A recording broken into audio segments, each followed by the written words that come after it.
I want to start off and ask you both, since there are layers to Black women and Black women with our hair, is there ever a time to conform for someone else's gaze in order to get into the room, like Anna did?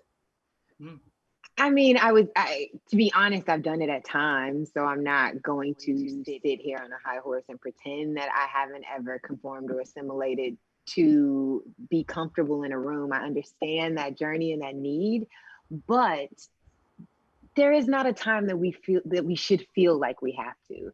We should be able to come and present ourselves as we are in our natural state and be appreciated for what we actually bring to the table and the brilliance and wit and uniqueness we have. So no, there's not a time, but I know that we're still transforming and we're still changing. You know, it's a process. So tricky question. I mean, yeah, I think, you know, for me, I think I spent so much of my life conforming as, you know, when you're a queer person and you know it, but you can't tell anyone, you're constantly wearing a mask. And so once I kind of moved to Los Angeles in my early 20s, I sort of took the mask off very early and sort of shunned that. But I think that's just because of my experience and knowing that I was a little different than everyone else and trying to be like everybody else. And so, yeah, so I kind of had to learn that lesson quickly and very early that like, when you try to hide a part of who you are, you suffer. So hair can be transformative.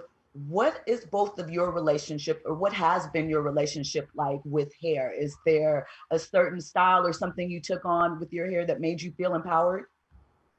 When I did the big chop and went natural, I felt very empowered. Also because people had been telling me how to look, you know, being an actress and pursuing this career. And once I cut it off and I decided I was going to do this, people were still trying to tell me who to be. And I said no to that for the first time in my life. So that was really important to me. But somebody asked me a question about how my hair has been affected, or I've been affected since the movie. And I've noticed that I've played a little more. I'm always doing twist outs and playing around there, but I've been much more experimental in how I style my hair and my crown and how I walk around in the world. So yeah. Yeah, I don't think, I mean, for me, my lock journey was really significant in my life. I think for anyone, it's a commitment and it's like a relationship.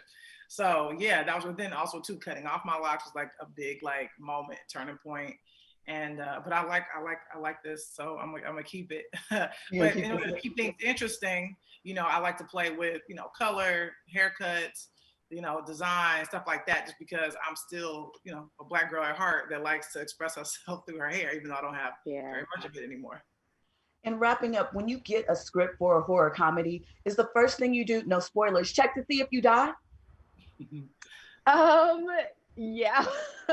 I mean, you the lead. So. But I know, yes, but I also trusted Justin, and I know that he's grown up with that same trauma of Black characters dying very early. So I trusted that there was more to it, and that these characters would be full human beings and have arcs, and they do. Yeah, and I didn't check to see. I was just happy to be in it.